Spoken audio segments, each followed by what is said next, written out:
Top quality और consistent performance के लिए सिर्फ सिल्वर पंप्स एंड मोटर्स, नाम याद रखना।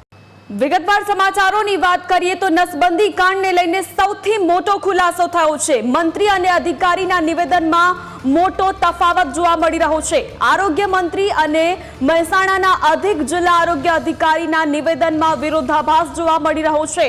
નસબંધીનો કોઈ ટાર્ગેટ અપાતો નથી તેવું આરોગ્ય મંત્રીનું કહેવું છે। ગુજરાતમાં ટાર્ગેટ વગર કામગીરી અશક્ય છે તેવું અધિકારી કહી રહ્યા છે। તો સાબરકાંઠામાં ટાર્ગેટથી વધુ 375 નસબંધીના ઓપરેશન થયા છે તેવું અધિકારીએ જણાવ્યું। નસબંધીનો ટાર્ગેટ અપાતો હોવાનું અધિકારીએ સ્વીકાર્યું। છેલ્લા 15 દિવસમાં મહેસાણામાં કરાયેલા નસબંધીના ઓપરેશનને લઈને વિવાદ ઊભો થયો છે। તો અડાલજ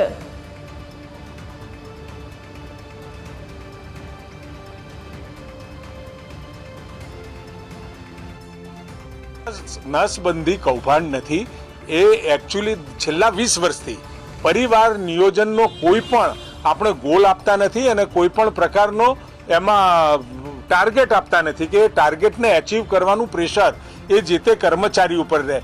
આ બિલકુલ એ વોલેન્ટિયર છે અને એ વોલેન્ટિયર હોવાથી અને પેશન્ટને 2000 રૂપિયા મળે છે ને જે આશાબેન હોય, FHW હોય, MPHW હોય એને 200 કે 300 રૂપિયા મળતા હોય।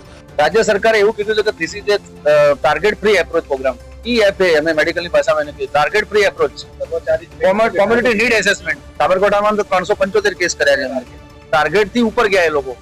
There was a target, yes, all over Gujarat there is a some target so that people can work, લોકો કામ કરે, કર્મચારી।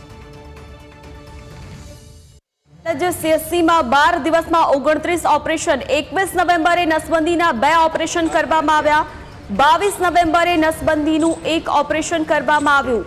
23 નવેમ્બરની વાત કરીએ નસબંધીનું 1 ઓપરેશન કરવામાં આવ્યું। 15 નવેમ્બરે નસબંધીનું 1 ઓપરેશન કરવામાં આવ્યું। 26 નવેમ્બરે નસબંધીના 7 ઓપરેશન કરવામાં આવ્યા। તેની સાથે જ 25 નવેમ્બરે નસબંધીનું 1 ઓપરેશન કરવામાં આવ્યું હતું અને 29 નવેમ્બરે પણ ઓપરેશન કરવામાં આવ્યા હતા। 16 ઓપરેશન 29 નવેમ્બરના રોજ કરવામાં આવ્યા હતા। 26 નવેમ્બરે પણ નસબંધીના ઓપરેશન કરવામાં આવ્યા હતા અને 29 નવેમ્બરે નસબંધીના 16 ઓપરેશન કરવામાં આવ્યા હતા। 2 ડિસેમ્બરે નસબંધીનું 1 ઓપરેશન કરવામાં આવ્યું હતું।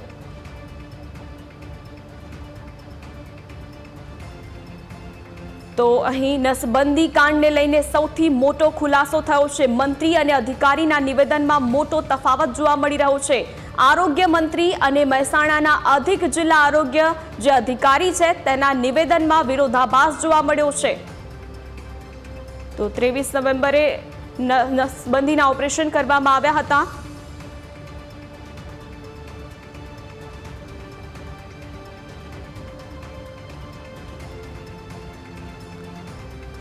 તો ભોગ બનનારા જે પીડિતો છે તે શું કહી રહ્યા છે સાંભળીએ। બે ફોનમાં લઈ ગયા, ખબર ના રહી કે આખા જોઈને કે જોમફળીઓ ને ચીકુડીઓ ને એવું હોય કે વ્યાયામ જવાનું, તે પછી જઈને યાર મને ઠેકાણ ના રીતે ગાડી હું ભરી દીધી। પછી કે મને કોઈ ખ્યાલ જ ના રહી ક્યાં લઈ ગયા એવું કોઈ ખબર ના, એવું કોઈ નહીં। અડાર ચિલકોર ખાલી આવીને ઉતર્યો ને બીજા દાર ફોન આવીને તને કુટુંબ નિયોજન ઓપરેશન કરાયું, તને કોઈ ડોક્ટરે સમજાવ્યો તો ના? કશી તે સહી કરી હતી? સહી તો અંગૂઠો મારે થાય 2000 આલે તો એમાં ફેમો જે કરાવનારો ફેમો જ છે। 12 રૂપિયા લઈ ગયા પછી બીજા મને આલે હતા। લગ્ન કરવાનો મહિનો વાર જ છે મારે, ખાલી એટલું હતું। લગ્ન કર્યા હતા પણ બહેરી જતી રહી। કેટલો સમય થયો? ખાસો ટાઈમ થયો। બીજી વાર લગ્ન કરવાના? ઓહ, શું થયું તું પછી તમને ત્યાં? તો કને લઈ ગયા દવાખાને। શું કઈ લઈ ગયા હતા? કર્યા આ જોમફળીઓ કાપવા। શામાં લઈ ગયા હતા અને ક્યાં લઈ ગયા હતા? એમ્બ્યુલન્સમાં લઈ ગયા હતા અડાર ચોકડી। ત્યાં જઈને પછી શું કર્યું? તો જઈને લેબોરેટરી કરવા નોંધ દઈને લોહી લીધું। બરોબર। લોહી લઈને પછી એને કટિંગ કરાવ્યા। તમને કેટલા પૈસા આલ્યા?